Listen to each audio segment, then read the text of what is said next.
Yo, what it is, YouTube? Is your boy Nitzy coming back with another bullseye of a video here today. I want to do a free FLP for Hit Boy. I think Hit Boy is really dope as a beat maker. I was studying Nas, King's Disease 2, and I was just like, man, Hit Boy is so dope. He's got many hits, and he's also a true artist because he's also been rapping. So I wanted to just do a free FLP that y'all could get in the link down below. So don't forget to like, comment, and subscribe.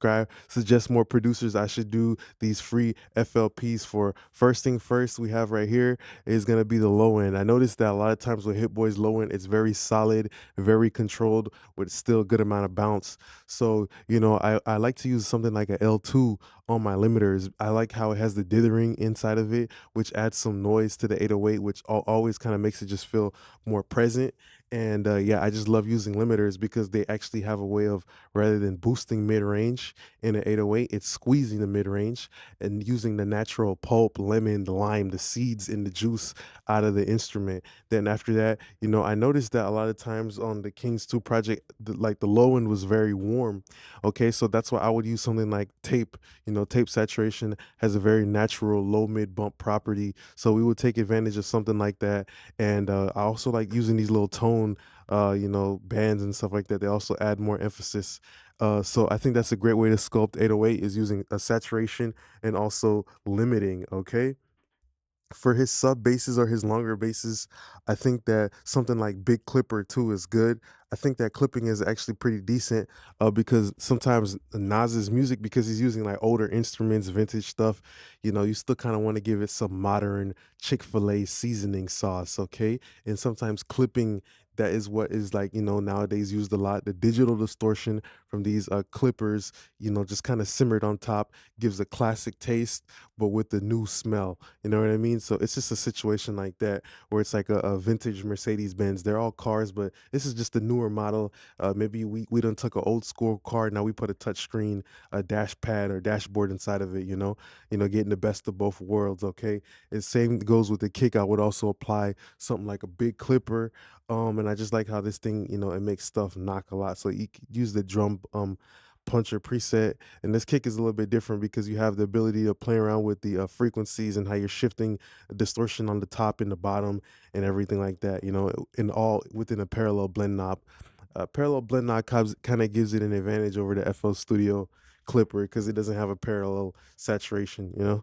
So after that, with the snares, I would definitely notice that his snares have what it feels like a saturated low end and not an actual actual frequency style low end. So I would, cut out a little bit of lows on the vintage snares, which sometimes you're using vintage instruments, they can have like noise in the low end and stuff like that. So you want to cut that rumble out and cut out a little bit of mid range, as we're going to be making space for another Fab Filter Saturn 2. Okay, so the 2 is coming to you again, back to back. And I just like how warm tape is also great for smoothing off the transients. So if you have a snare or a clap that's a little bit too harsh, sometimes you can just throw something like a warm tape on it, knowing that the properties of tape are going to not naturally soft saturate the top end of the clap. So you don't have to use something like a clipper all the time. You can use the natural byproduct of overdriving tape to give you a form of clipping. All right, and that's what tape does when you overdrive it.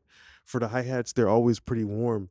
I like plugins like Soothe, but I also like plugins like Ozone Stabilizer, because Ozone Stabilizer could also be used to boost as well, where it will do some boosting and it will do cutting out of the nasty frequencies at the same time. That's kind of what gives it an advantage to me over the typical Soothe, because with Soothe you can only just cut. You know what I mean? I think with Bloom you can boost and cut, but I like how this gives us the ability to boost and cut with different algorithms, and also we can pick where the emphasis is at, whether we want less on the low end, mid, or the high end, right? And I noticed that with a lot of Hit Boys beats is that the hi-hats are always warm and they always sit in the mix.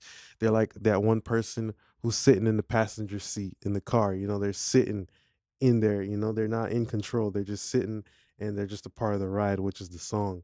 Open hi-hats, I would probably go with a little bit more tape, but this time to distinguish the hi-hat over the open hi-hat tonally, I'd use 7.5 IPS, which is going to degrade the high end even more, making it kind of sound darker. All right, so that's a great way of getting separation. If you're using different types of tape, maybe try to use different biases or different tape speeds or different tape formulas. All right, or maybe subtly drive one, overdrive the other one. All right, and when it comes to the whole drum kit, I would definitely use something like a Fairchild.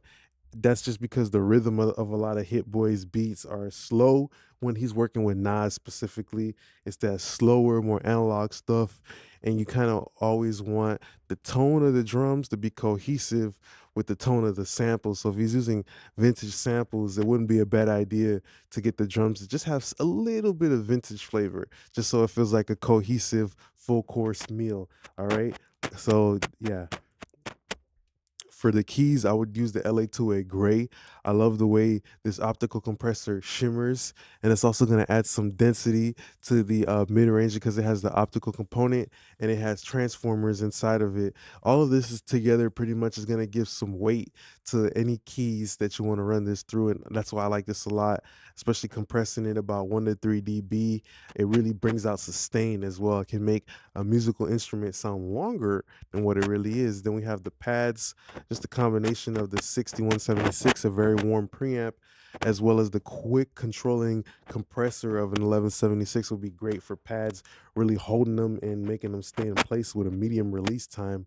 All right. And then I know for the music bus, I would just use another different type of tape. It would mostly be like that tapey analog type of sound. You feel me? Understanding what Nas wants, especially on a lot of songs like Rare and Death Row East, 40 Side, Nobody with Lauryn Hill. I like how they all have a very warm tone, but sounding modern at the same time. So sometimes it's all about just turning off the noise that comes with the tape plugin, and getting that clean tape saturation versus that dirty tape saturation is going to have noise, hiss, and hum. Those things also contribute to that quote unquote tape sound. Okay.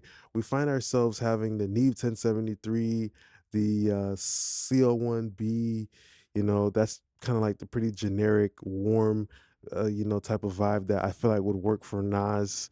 The Pro MB, SSL E channel strip. I probably use the SSLG just to get it more gritty and grimy, and that's how Nas's lyrics are when he's describing about the world that we living in. Arvox, then just these two reverbs or a delay or whatever. And pretty much that's the end of the video here for today. If you guys do want to grab this free FLP, go ahead and check it in the link down below. Let me know other different type of beat makers that y'all want to see me make free FLPs for. Appreciate y'all now, YouTube gang. Peace.